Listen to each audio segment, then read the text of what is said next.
மழை நின்ற பிறகும் நனைந்த காதல். அந்த மாலை மழை சாதாரண மழை இல்ல. மனசுக்குள்ள மறைஞ்சு இருந்த உணர்ச்சிகளை எல்லாம் வெளியே இழுத்த மழை.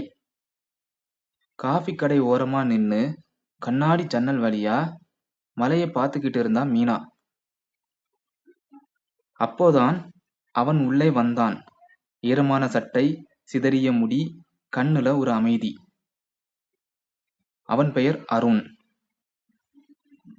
அவனை பார்த்த நொடியிலேயே மீனாவின் மனசு கேட்ட கேள்வி ஒன்னே ஒண்ணுதான். இவனை முன்பே எங்கோ பார்த்திருக்கேனா? இல்ல இதுதான் முதல் முறையா?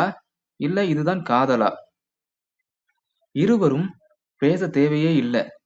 கண் பேச ஆரம்பிச்சது.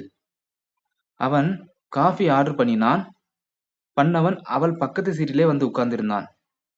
மலை சத்தத்துக்குள்ள 2 இதயங்களும் மெதுவா ஒரே தளத்துல துடிக்க ஆரம்பிச்சது. மலை பிடிக்குமா? அவன் கேட்ட முதல் கேள்வி. அவள் சிரிச்சுக்கிட்டே சொன்னா, மலை இல்ல, அந்த மலையோட தனிமைதான் எனக்கு ரொம்ப பிடிக்கும் என்று. அந்த பதில் அவன் மனசை நேரா தொட்டுச்சு.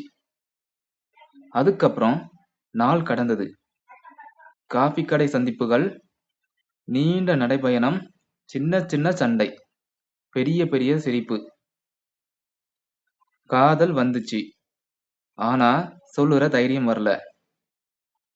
ஒரு நாள் அதே மலை. அவள் சொன்னா, நான் உன்னை ரொம்ப நாள் கழிச்சுத்தான் மறக்க முடியும் போல. அவன் அமைதியா அவள் கையை பிடிச்சு சொன்னான், அப்ப மறக்க முயற்சி செய்யாதே. என்னோட வாழ்க்கையிலேயே இரு. அந்த மலை நின்னுச்சு. ஆனா காதல் மட்டும் நிக்கல. இன்னைக்கும் மழை பெய்யும் போதெல்லாம் அவர்கள் இருவரும் ஒரே காஃபி கடையில், ஒரே ஜன்னல் ஓரமா, ஒரே காதலோட உட்கார்ந்திருக்காங்க. ஏன்னா உண்மையான காதல் மலை மாதிரி நனைய வைக்குது. ஆனா குளிர வைக்காது. ஓகேவா? நன்றி.